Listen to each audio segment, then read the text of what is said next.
மாசி மாசம் சுக்லபட்ச ஏகாதசி தீர்த்தவாரியை கணக்காக வைத்துக் கொண்டு இந்த உற்சவமானது ஆரம்பிக்கப்படுகிறது. இந்த உற்சவமானது ஒரு 3 நாள் பண்ணலாம், 5 நாள் பண்ணலாம், 7 நாள் பண்ணலாம், 9 நாள் பண்ணலாம் அப்படின்னு கணக்குகள்லாம் இருக்கு. உத்தமோத்தம கஷேத்திரமான ஸ்ரீரங்கத்துல இந்த உற்சவத்தை 9 நாள் பண்றார். இந்த உற்சவம் எப்படி ஆரம்பிக்கப்படுகிறது? அங்குவார்ப்பணத்துடன் உற்சவம் ஆரம்பிக்கப்படுகிறது. மிருச்சங்கரகரணம், சோமகும்பாதி ஆவாகனம், பாலிகாதி ஆவாகனம், அங்குரார்ப்பண ஹோமத்தோடு இந்த உற்சவமானது நேற்று முடிவு பெற்றது.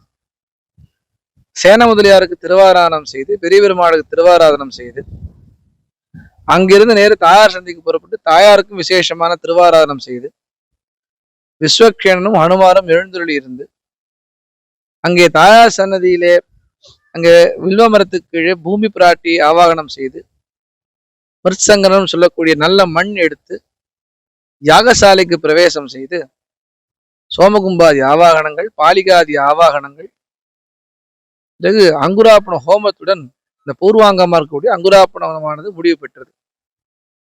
காலமே விசேஷமாக பெரிய பெருமாளுக்கும் நம்பெருமாளுக்கெல்லாம் திருவாராம் செய்த பின்னர் ரக்ஷாபந்தனங்கள் சொல்லக்கூடிய காப்பு கட்டுதல் நடந்து, சதுஸ்தானாதி ஆவாகனங்கள் சொல்லக்கூடிய கும்ப, மண்டல, பிம்ப, வன்னி ஆகிய ஆவாகனங்கள் அங்கு யாகசாலை செய்யப்படுகிறது.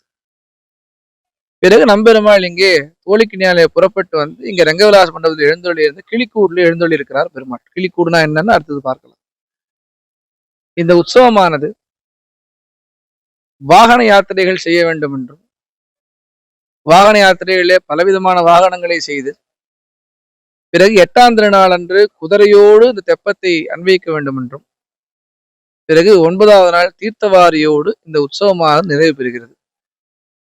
தெப்பம் நிர்மாணங்கள்னா என்ன, தெப்பம்னா ஏன் பண்றா, எதுக்காக தீர்த்தவாரி பண்றா என்பதெல்லாம் பின்னாடி பார்க்கலாம். பூர்வாங்கமும் பிறகு இங்கே ரங்கநாத பெருமாள் எழுந்தொழி இருந்து கிளிக்கூட்டில் எழுந்தொழி இருந்து இந்த உற்சவமானது இன்றுடன் ஆரம்பிக்கப்படுகிறது. அனைத்து ஜனங்களும் வந்து பெருமாளை கிளிக்கூண்டிலே கண்டு இன்றைக்கு திருவாரான காரியங்கள்லாம் செய்த பின்னர் தீர்த்தம் செடாரை பெற்றுக்கொண்டு பெருமாளுடைய பரிபூர்ண அனுகிரகத்தை பெற வேண்டும் என்று பிரார்த்திக்கிறோம்.